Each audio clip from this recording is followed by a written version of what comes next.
Okay, so this side's almost straight. Got a little bit of sanding down to do these little patches I've just done, and I believe it's at least 90% there.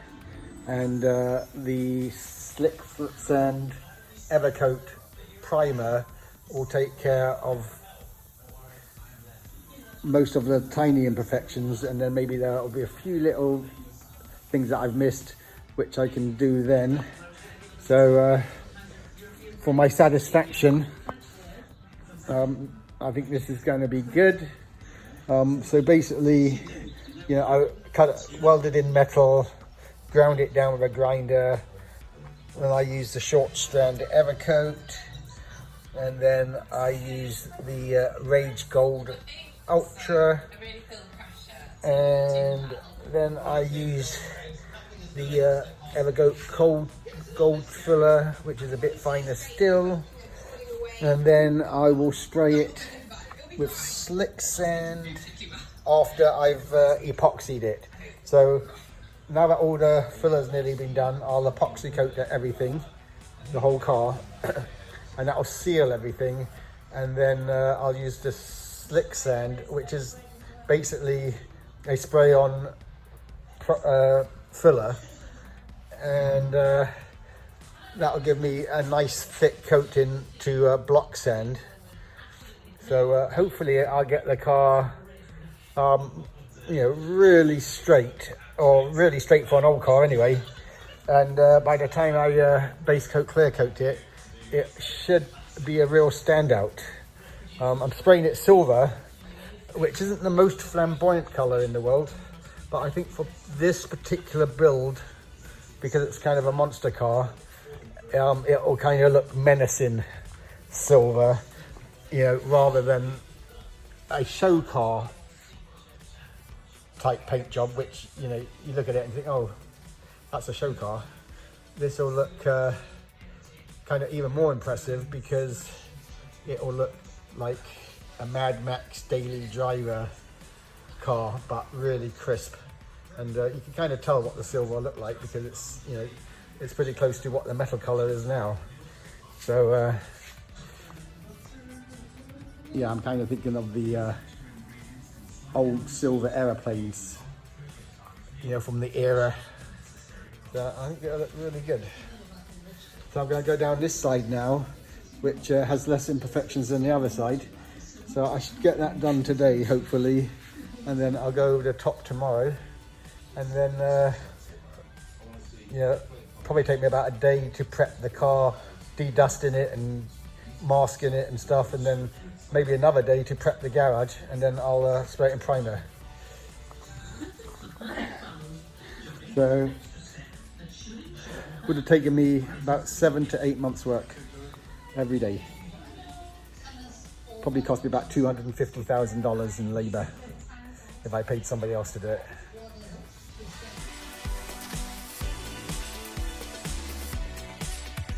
Body work on this side's finished. So apart from DAing it with some 320 or something before I prime it, well, I'll check on the information sheet on the epoxy. But yeah, pretty pleased with that. That's probably over 90% there. Somewhere between 90 and 95%, and I can finish off the other little bits once it's in primer. And I got a few little holes here that I need to weld up, and grinding down the hood, I got a couple of little holes which I missed in the hood, which I've dremeled out. So I'll weld that up, and this is almost done, front fender and the front door, and then I'll have to do the back and the back door. Got a couple of little bits more to block sand there, and then I'll do the roof, the hood and the back section. So maybe another 4 days to get all the block sanding done and it ready for primer.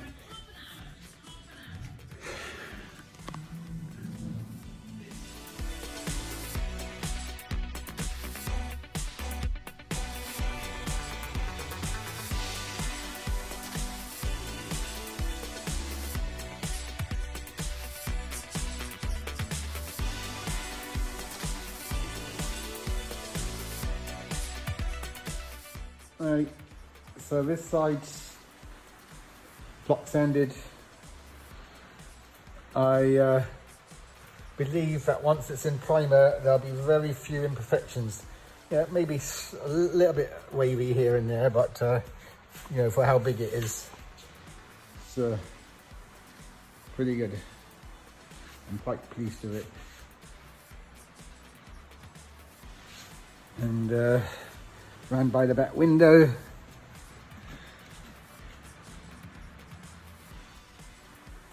It's pretty good.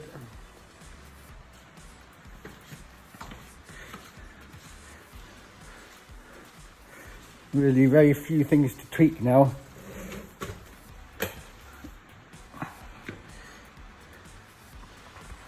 Once that's primed, epoxied and primed, I will seam seal between the rubber gasket of the window and the body, and I'll bring it just up over the edge. I'll mask about 1/8 of an inch in and smooth it with my finger, and it's paintable, so it should look really good.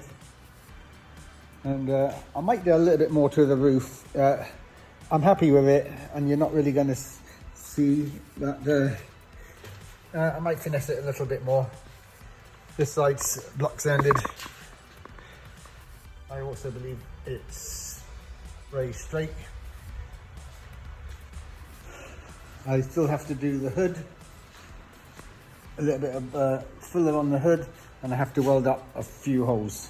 And I also have to sand down the trunk, and I believe I'm going to find a little bit of rust, maybe in the outside edge of that, which I'll have to weld up. So that will keep me busy for a couple of days. Quite happy with my contours.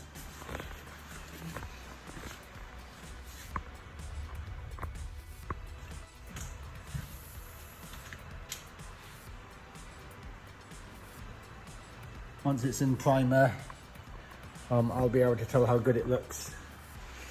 And I can do a little bit of tweaking with a bit of filler and sanding then. And just reprime the bits I need to.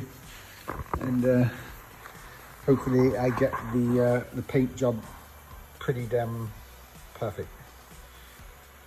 You'll see on some panels, I actually went back and re-sanded it back down to bare metal, because I just wasn't that happy with how it looked. But sometimes you need to do that. If you're not happy with it, go back and sand it down, even after you've primed it. Hi Richie, I don't know if you've ever had to deal with a surface like this, but you know, I sanded all the black paint and the primer off of it, and it was rusty underneath. And I have grinded it, sanded it. I mean, anyway, this is the best I can get it. Will the epoxy take care of that, or is there something else I should do? Normally I would OSPO something and let that sink in and then scuff it afterwards, but it says on my epoxy, don't use it over an etched surface. So I think the epoxy itself has an etching corrosion agent in it. Alright, the hood you know, was black, you know, painted, and you know, had a few little blisters here and there. Anyway, I sanded it down, sanded through the primer, and the whole hood was rusty. Anyway, I have ground it, sanded it, wire wheeled it, tried every grade of sandpaper, and this is the best I can get it. So, according to my epoxy, it says, you know, don't use any etching substance on top of it. So, normally I would OSPO that and spray the primer on it, but this primer supposedly has a rust inhibitor in it, so I'm hoping that will take care of it. Sometimes I will ask advice of my brother-in-law Richie, who does cars in Britain, but he gets shipped cars for Pebble Beach and places like that. Just amazing car restorer and painter, probably the best in the world that I know of.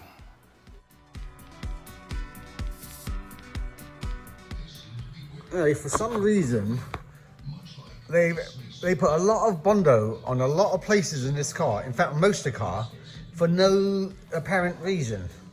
I sanded off so much pink Bondo, obviously not very good quality stuff either, and the body underneath really wasn't that bad.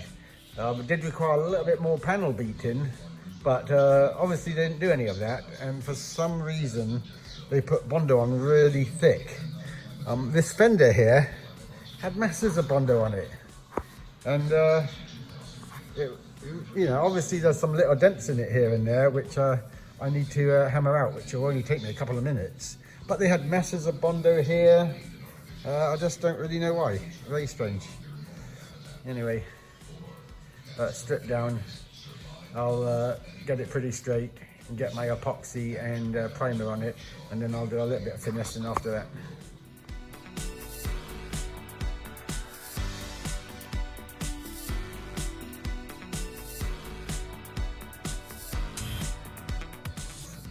So I stripped down all the Bondo from this fender, and where it was fairly, decently dented up here, I, hammered it out pretty decent.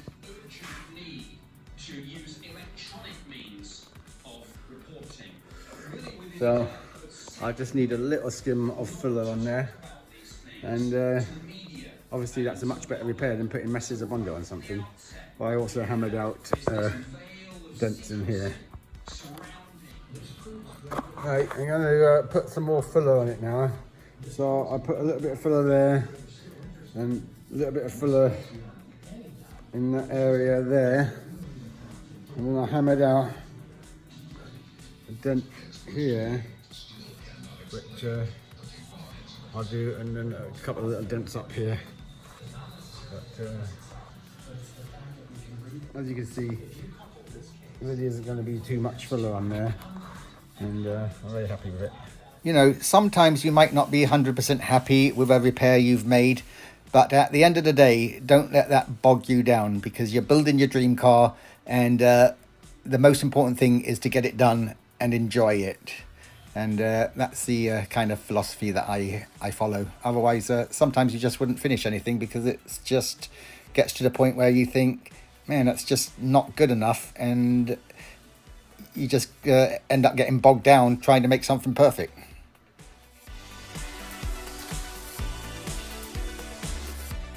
I really appreciate everybody who's been watching my videos and subscribing. I only really started this channel beginning of January, and it looks like I might make 1,000 subscribers very soon. This is how or where the rubber gasket fits. Crosses over there with the 2 screws, goes down, and it goes along the inside edge. So I'm going to take this off, and when I do my new one, that's where it's going. Right, after at least 1,200 hours, somewhere between, well, actually probably well over 1,200 hours, it's finally ready to prime. So I got to tidy up the garage, clean it up, scuff the car, mask it, degrease it, ground it, and then spray it in primer. So I'm going to do epoxy primer, then a few hours later I'll spray the 2K primer on top of it, and that'll seal everything in, and then I can take my time and deal with any slight imperfections. And then hopefully a few days after that I can spray it silver and then start putting it back together again. For everybody out there who's got projects they're working on, get back out there and start working on them. Before you know it, it will be done and you'll be enjoying it. Anyway, thanks again everybody, really appreciate it, and hope you like this episode.